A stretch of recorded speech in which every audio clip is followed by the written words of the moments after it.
Nagkaroon ng contributing factor itong si Alex Caruso sa Game 4 sa kanilang pagkatalo dahil wala siyang naipuntos mga idol sa loob ng 14 minutes. Siya sana ang bibigyan ng mataas na minuto dahil wala nga ho si AJ Mitchell pati si Jalen Williams.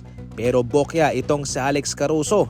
Sa unang tatlong laban nila ay nag-a-average po siya ng 21 points, 60% sa field and 60% naman sa 3-point line. Pero sa laban sa Game 4 ay nabigo siyang mag-step up. Naging impressive ang depensa ng Spurs kay Alex Caruso. Bagamat mayroon pa ring mga tawag na pumabor sa OKC Thunder, pero kahit papano ay nagawa pa rin nilang magdomina at natambakan nila ng malaki ang OKC simula first quarter hanggang fourth quarter.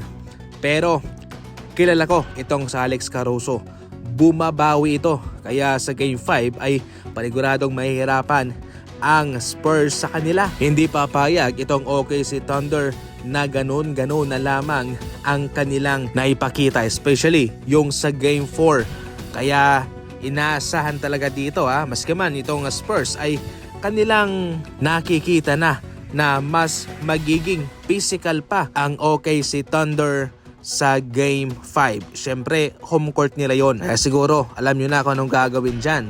Alam nyo na kung sino ang pipiliin para sa Game 5. Eto na, naungkit muli dito ang ginawang pag-trade ng Cavaliers kay Garland papuntang Clippers para kay James Harden. Naging maganda ang kanyang naitulong para sa Cavaliers. Pero ngayon sa playoff mga idol ay hindi po nararamdaman ng Cavs ang tunay na kalagahan nitong si Harden. Especially na bilang isang veterano ay marami sana siyang magagawa sa playoff ngayon.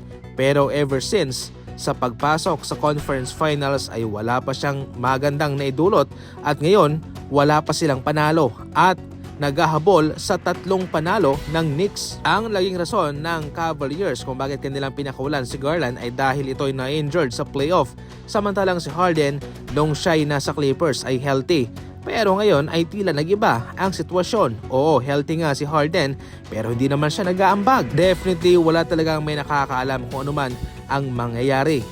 Supposed to be talaga ay hindi ito yung ekspektasyon ng Cavaliers kay James Harden. Pero parang ibang version to ng Harden ang ating nakikita ngayon mga idol. Sa pangkabuuan ay nakadepende lang to sa ating perspective. Sabi nga nila, it is what it is. Yan na yan, hindi mo na mababago yan. Ngayon, ang tanging magagawa rito ng Cavaliers fans ay ipagdasal na pumutok si James Harden sa Game 4 para maiwasan nilang masweep, mawalis sa conference finals.